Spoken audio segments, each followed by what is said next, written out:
You're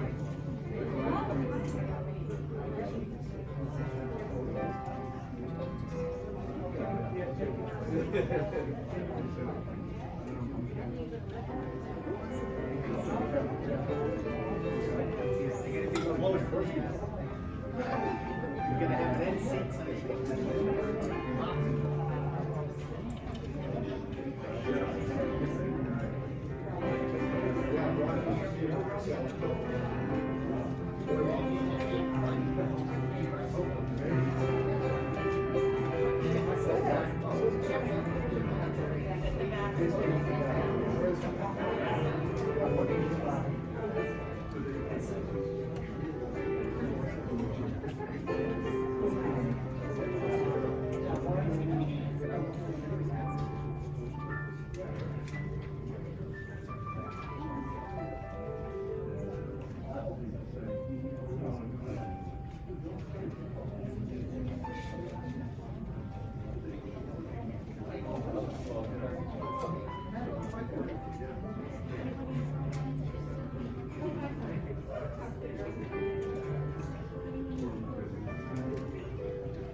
Friends, welcome. My name is Reverend Nathan Jeter, and I'm the Senior Minister at First Parish in Sherburne, just up the street.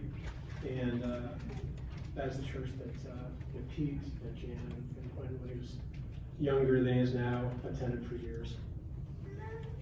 So let's begin by taking a deep breath, beneath our masks. Someone wants to draw in Pete's spirit. He's got his hat up here and his, I guess, the umpire mask, right? Pete's spirit mingles with us in this space and inside each of you. I want you to know that. Because for all the uncertainties that we all have about what happens after we die, there's one thing that we can be certain of, which is that the memories that you have of Pete, the lack of judgment about him, his generosity towards others, Jan, you were saying, his lack of pretension, you said,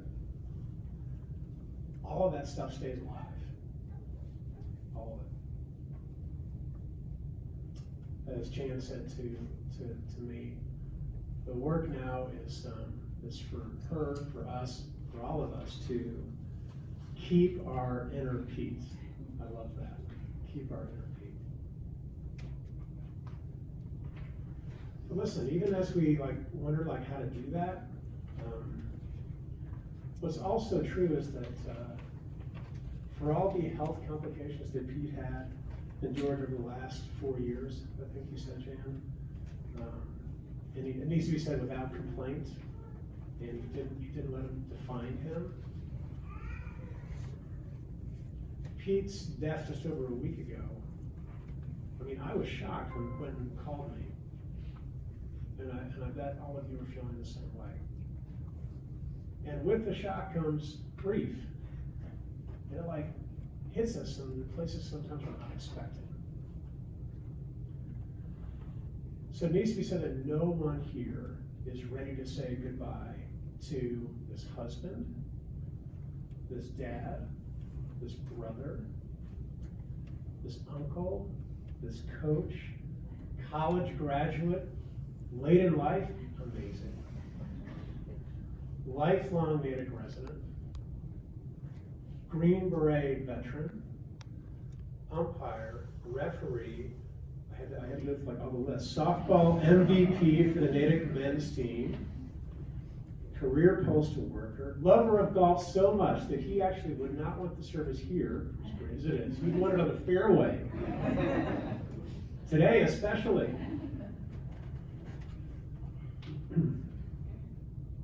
This man who always wanted to seek and understand and to learn and to grow, and who at 72, it just needs to be said, had so much still left to live.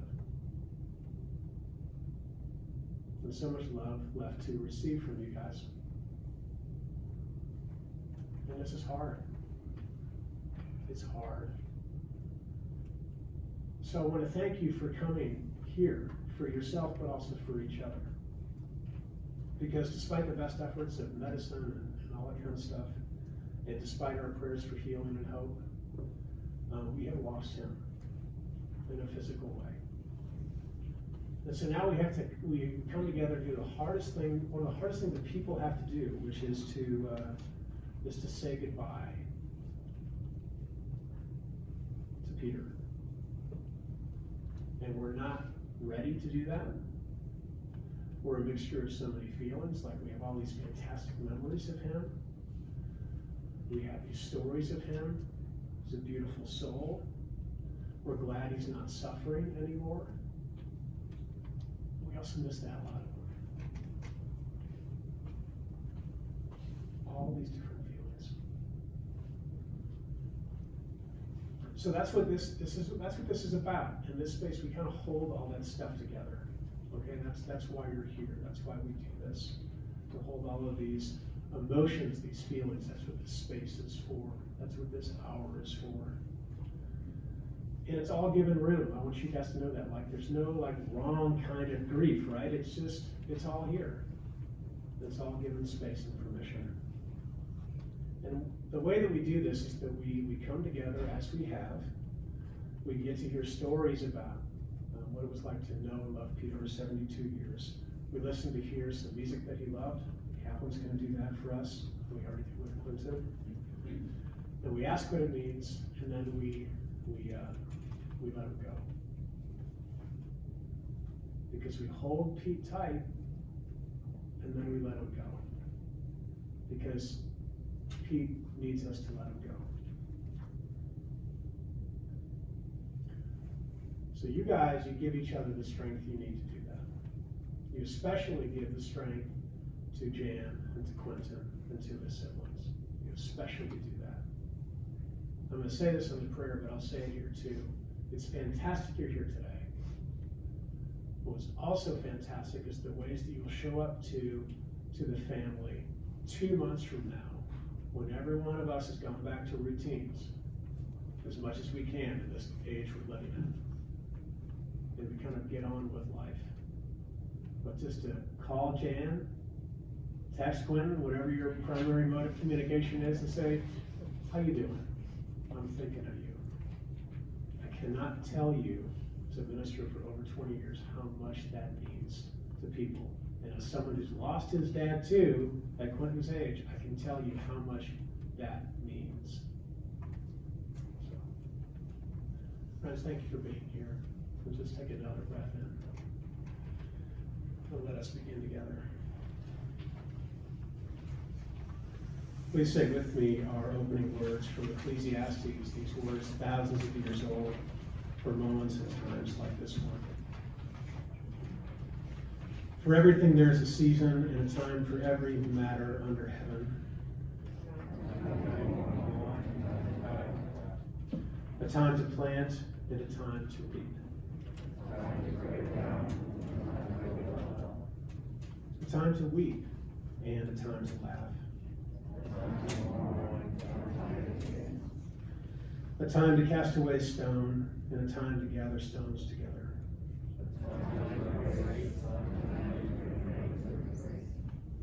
A time to seek and a time to lose.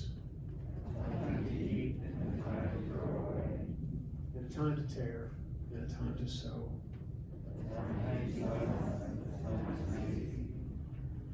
A time to love and a time to hate.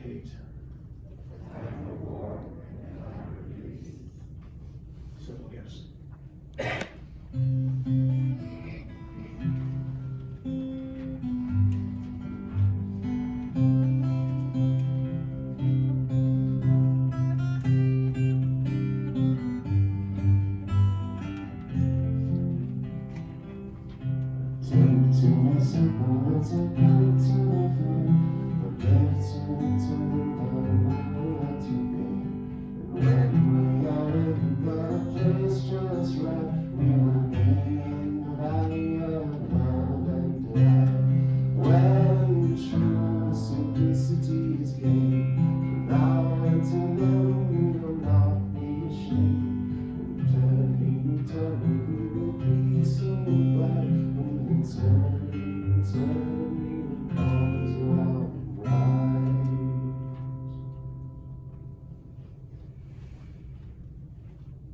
Are we here for water?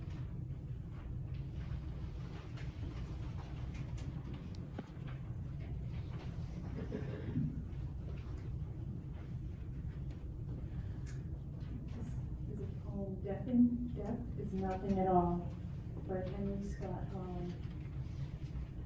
Death is nothing at all. It does not count. I have only slipped away into the next room. Nothing has happened.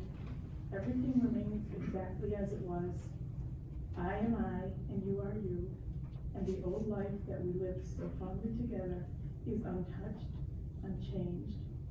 Whatever we were to each other, that we are still. Call me by the old familiar name. Speak of me in the easy way which you always used. Put no difference into your tone. Wear no forced air of solemnity or sorrow. Laugh as we always laughed at the little jokes that we enjoyed together. Play, smile, think of me, pray for me. Let my name be ever the household word that it always was. Let it be spoken without an effort, without the ghost of a shadow upon it. Life means all that it ever meant. It is the same as it ever was. There is absolute and unbroken continuity. What is this death but a negligible accident?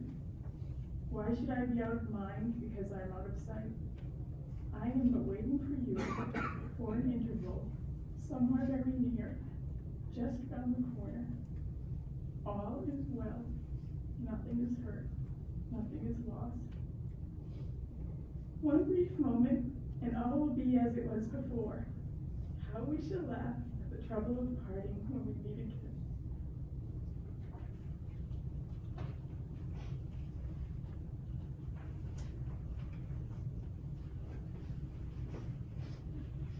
Jim?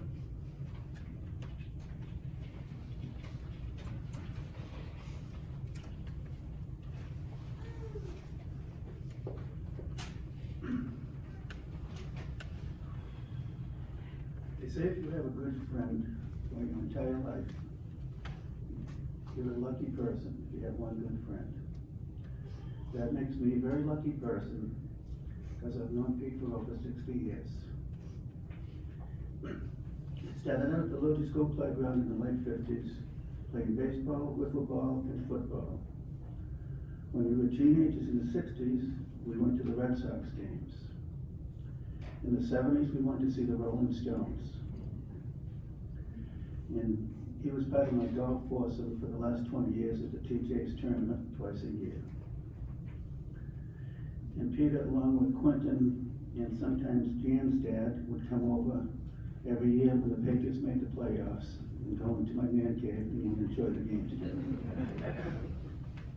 Whatever the activity, Peter was happiest enjoying it along with his many friends and family. His face lit up when talking about Quentin and Jan.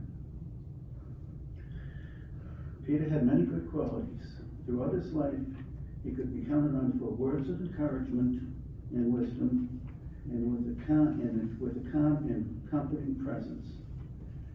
And he dealt with his various medical issues with courage and grace. He will be greatly missed for all these invaluable qualities, increasingly great qualities, among many others. Peter did have some quirks, however.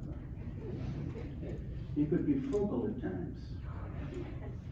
One time not long ago, we were going to a Bruins game, and I pulled up to the parking space, and it cost $40. He said, "Let's park at the Museum of Science. My family and members, and we can park there for nothing." I said, "Pete, it's 10 degrees out, and it's a half a mile walk each way." Well, we ended up parking at the Museum of Science. Another thing about Pete was He always wasn't that punctual. If you had a 9 o'clock tea time with Pete, you always told him it was 8:30, so he'd arrive there in time. We all have good things and bad things that happen to us as we go through life. One of the best things that ever happened to me was getting to know Pete.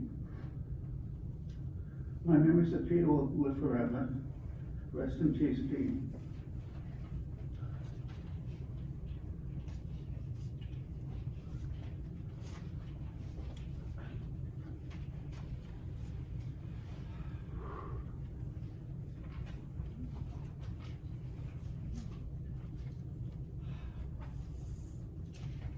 Sorry about the notes. This is difficult. And at my age, sometimes words escape me.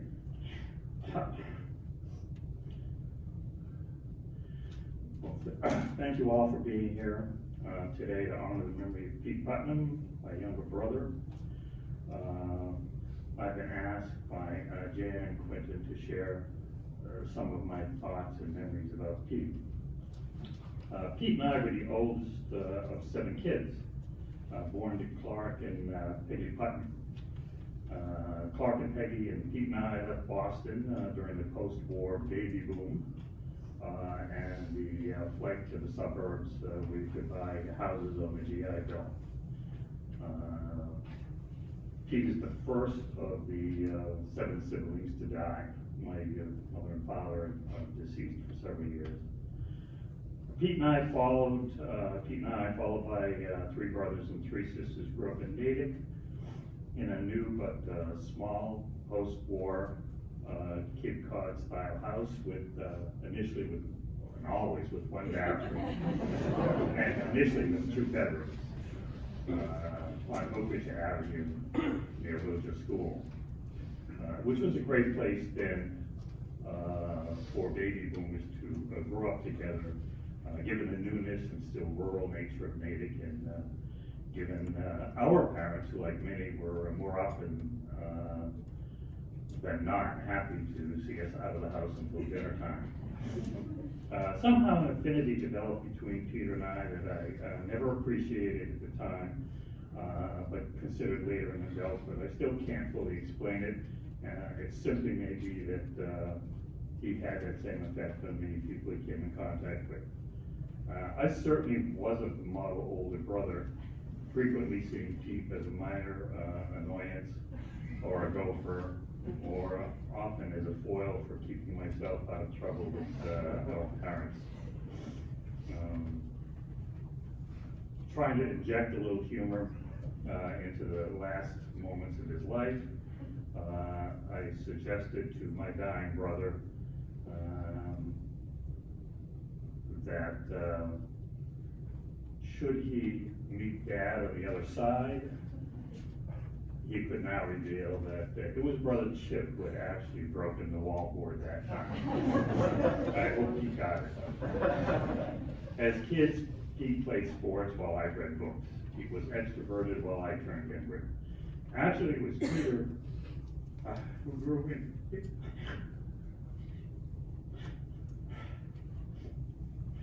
Grew into the big brother role that I should have played. He became the more caring, sympathetic, empathic, and involved sibling, often acting as a family peacemaker. In our adult years, he continued this role and has always been more involved with the family. He was one of the most unassuming and laid-back individuals I had ever known. He was happy being Pete. I don't even think our parents gave him a middle name. Being around other people, he was just happy being around other people. He was always much more comfortable in sports gear, including his umpire gear, than in a suit and tie. He was always gregarious and sympathetic. He enjoyed and was interested in being with and getting to know others. He went out of his way to visit and help out family. My children and dear children always enjoyed being with Uncle Pete. I don't think he or Jan ever forgot any of our birthdays, including those of my 3 children and their 6 children. He had the ability to laugh at himself, and his good nature, I think, is infectious. And as Jimmy mentioned, of course, he had his quirks and his faults. He was never on time, except occasionally for tea time, and it's TEE, at first pitches. I remember at my brother David's wedding, I think the bride may have gotten to the altar before Pete, who was in the wedding party.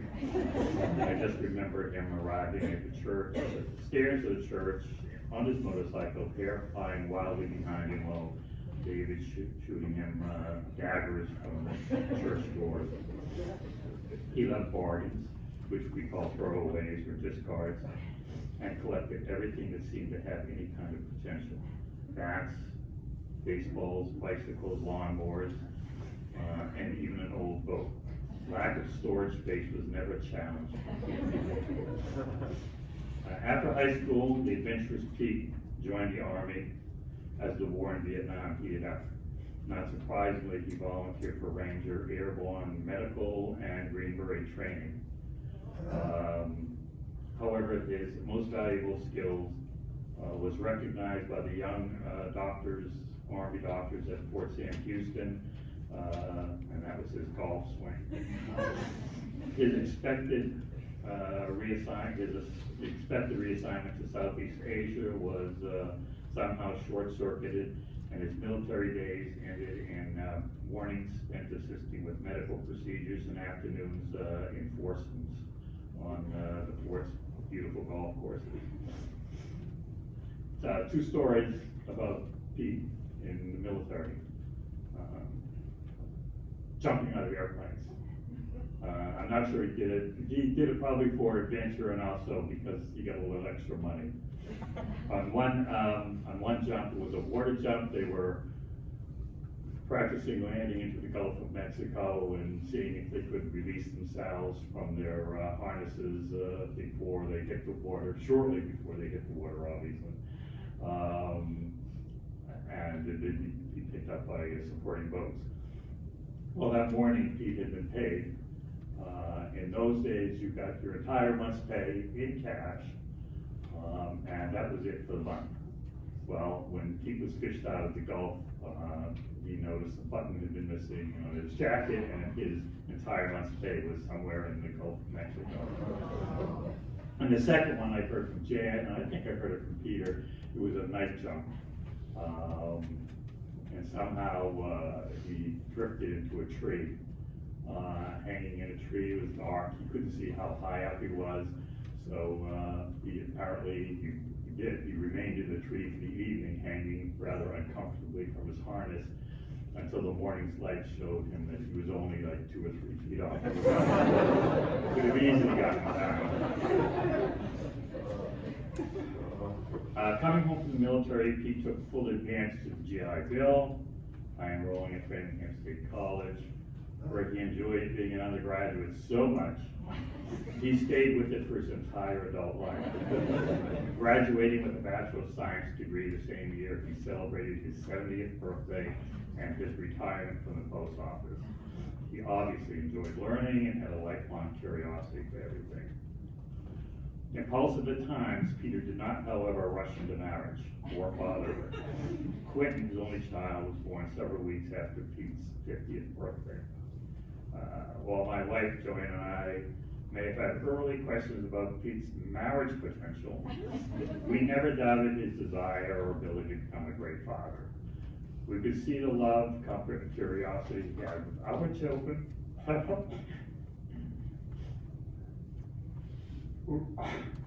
who sensed in Pete a kindred and adventurous spirit. I'm sure my son Chris, who's now in his 40s, still remembers how Uncle Peter saved him as a little boy from a slow-moving and rather shallow stream next to our home he had fallen into under Pete's watchful eye. We parents were less impressed with the rescue and more concerned with how Chris got into the stream in the first place. Also, the kids knew him as Uncle Sugar, because while Pete often prepared dinners, he never forgot the desserts. Pete's legacy will be the family he leaves behind, as well as the many friends and associates he had. He leaves behind a loving and devoted wife, an amazingly talented,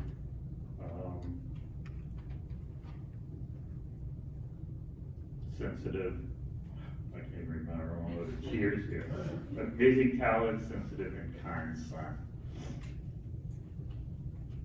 I'm gonna conclude now, by the way. I'm sure he's ready for this. For the past several years, Pete has suffered a succession of debilitating illnesses, requiring intrusive at-home treatments, hospitalizations, and surgeries, which progressively limited his mobility. As both a youth and an adult, Pete had defined himself in physical terms and activities: Little League, school sports, golf, the military, and more golf, tennis, softball, pumping, and getting up very early every morning to go to the post office. Activity centered Pete, gave him an identity and friends, and kept him young. Pete came back again and again from his pain and limitations, but he grew weary. During a telephone conversation weeks before his latest and last hospitalization, he considered the likely prospect of never walking again. But even in this despair, he centered his thoughts on Jan.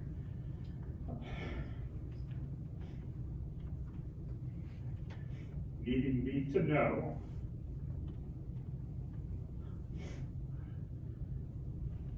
how awestruck by and grateful for her continued care, love, and support had been throughout his pain and dependency.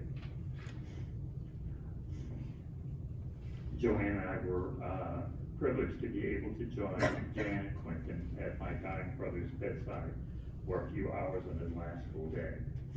While Pete, when Pete finally and peacefully let go early the next morning, it was fitting that he was still surrounded and held by his wife and child the last time.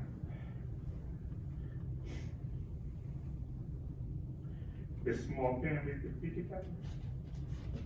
And final thoughts, I'll save it for Jan. Thank you.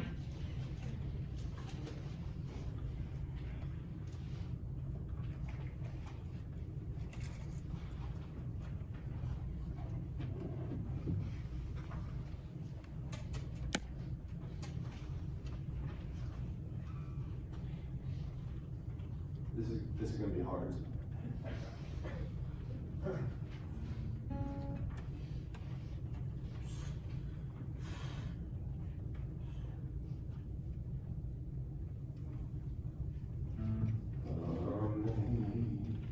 Amazing grace, how sweet the sound that saved a wretch like me. I once was lost, but now I've found. Was blind, but now I see.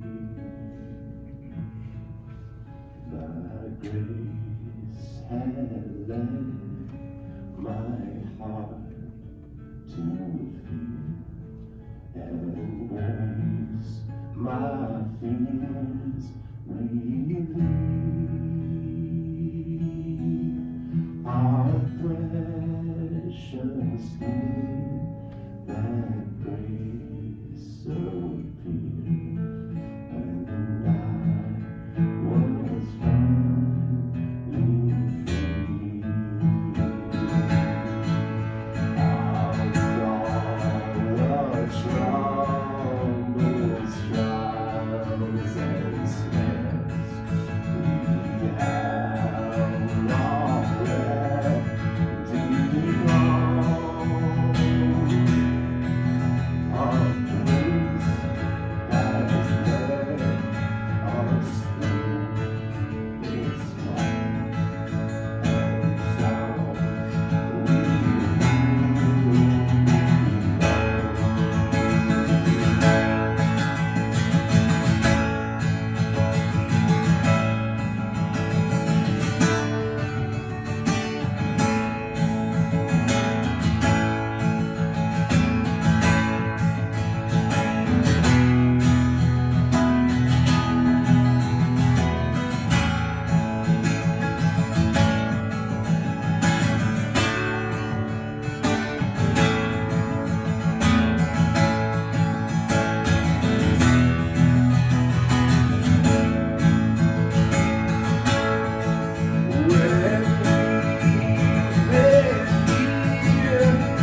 I see.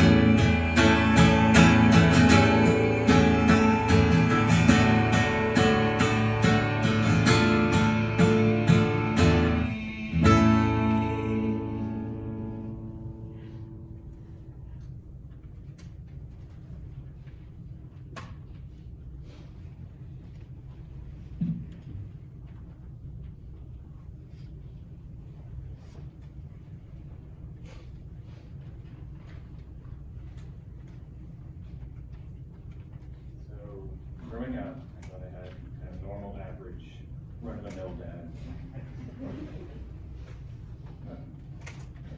He'd take our dog every morning, he'd skirt work to drop me off, pick me up from school at times, he'd cook dinner for us almost every night. He'd even make this little mini ice cream sundae that he loved to make, and he'd share it among the family. He'd be like, no, you two, me and Jan, me and Mom. Go ahead, I'll only have a bite. That was rarely true. But whether mowing the lawn or watching TV or wherever he was always there. My head, I was like, oh, that's just every dad's job. So as I grew, he wanted to do any and everything with me and Mom. Nearly as soon as I could walk, he took me on this little mile-long loop in the woods right across from our house at 3 or 4, whatever. We'd stop by this hospital cafeteria for a snack. We'd stop at this rickety old wooden bridge that probably should have collapsed in the 80s. Somehow it's still there. And we did this thing where we keep count, so young, of how many times I tripped over a root or a rock or something like that. How I'm improving every time again. And even now when I'm home, I'm worried or down or stressed or whatever, I'll go on that loop, that same loop. I've walked it countless times, every year of my life. Always past the same hospital, past the same bridge, this moldy old thing. When we go on vacations to onset, we have to drag us over to the beach to go out and do stuff. And a lake in New Hampshire that was just called Sandy's Place. I still have no idea what lake or where it is. We go kayaking, walking, swimming. And as both other people have mentioned, he'd drive me to Boston. We watched the Bruins, yes, from the Museum of Science. And as I'm sure everyone knows, he knows every sport under the sun, and then probably some more. He played tennis with me really 2 or 3 times a week, without fail. He'd take me out to shoot baskets or practice goalkeeping or work on my baseball swing across the street in the park. We even had this little basketball dribbling set up in the basement, which I'm sure was a joy to listen to upstairs. And among my favorites were what he called hitouts, which what he does is he takes his softball bat, right, and he's hitting me baseballs in the field, and I'm running around catching them. He did that so much, and actually, when I was writing this, I had to look up if hitouts was actually a word, because of how much we mentioned it around the house.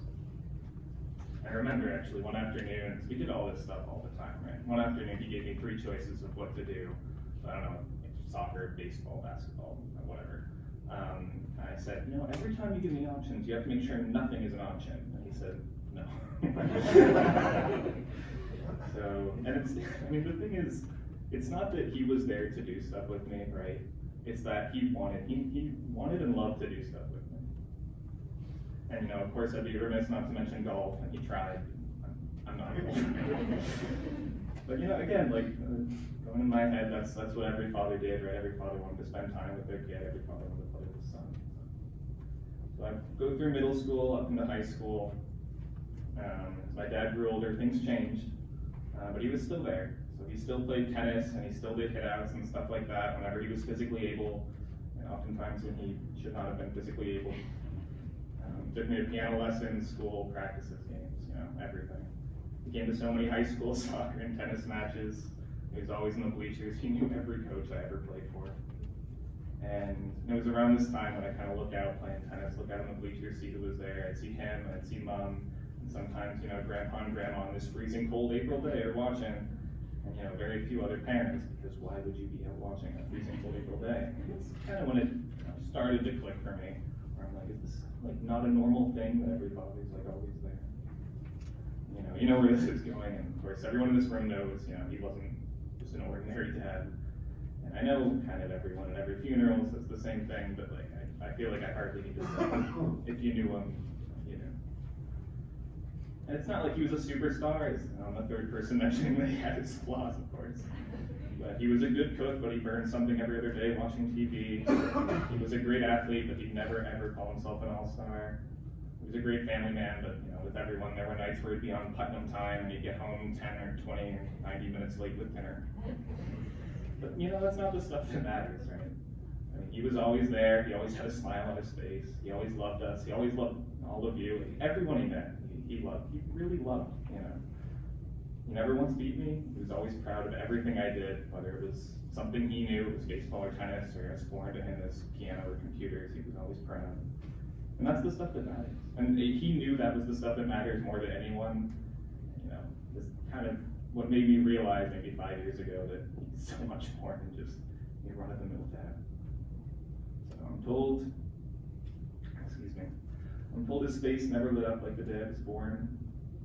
And I'm told again I should have seen his face when I ran into the hospital to see him on his deathbed. And unfortunately, for one of those, I hadn't learned to open my eyes yet. And for the other one, I was too busy with my face buried in the pillow by his bed in tears. So I didn't get to see his face those times that he saw me, but I got to see every time in between. And for that, I'm so lucky.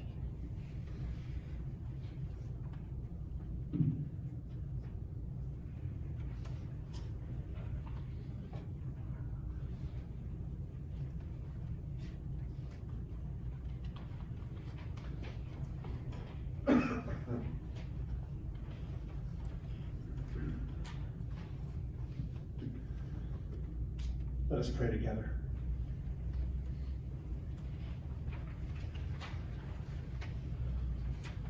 Loving God of many names, who is revealed to us in all kinds of ways, but especially on the fields and the fairways and the diamonds and the memories that we all have of Pete. Our heart is full this morning.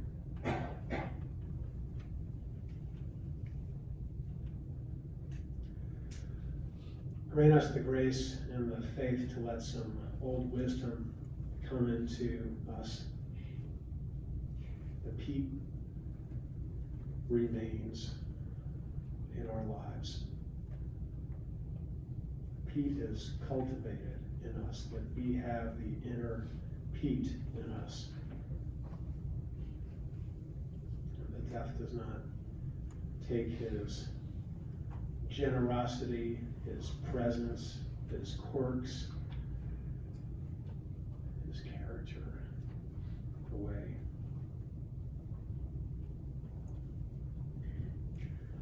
We ask especially to hold Jan and Quentin and his family of siblings over these next weeks and months.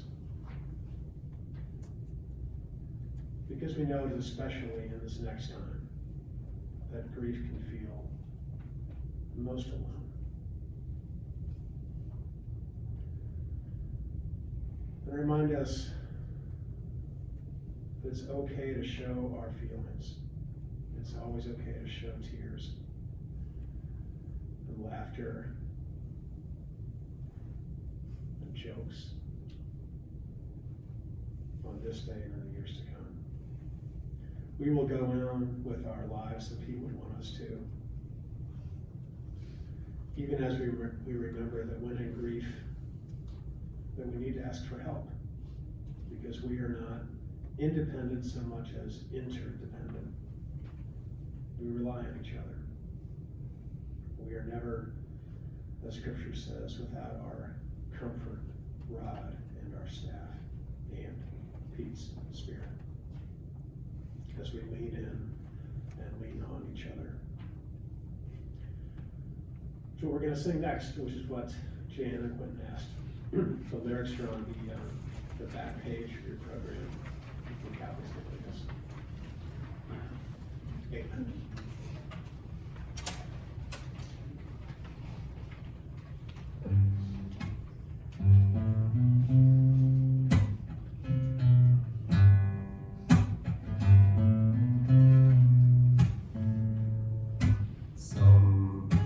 Sometimes in our lives, we all have pain, we all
welcome our honor guard.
Please say with me our closing words.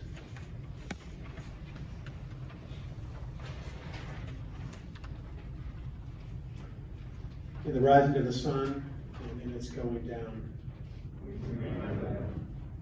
in the blowing of the wind and in the chill of winter, in the opening of the buds and in the rebirth of spring, in the rustling of the leaves and in the beauty of autumn, in the beginning of the year and when it ends, and when we are weary and in need of strength. Peter Putnam, you have been called from your place of dwelling. May blessed soul friends guide you. May helping spirits lead you. May the gatherer of souls call you. And may the homeward path rise up under your feet and the fairway extend out long, Peter, and lead you home and give you rest. You're all invited to a light reception to the back of the program, actually inside Morse Tavern here in town. Thank you, friends, for being here.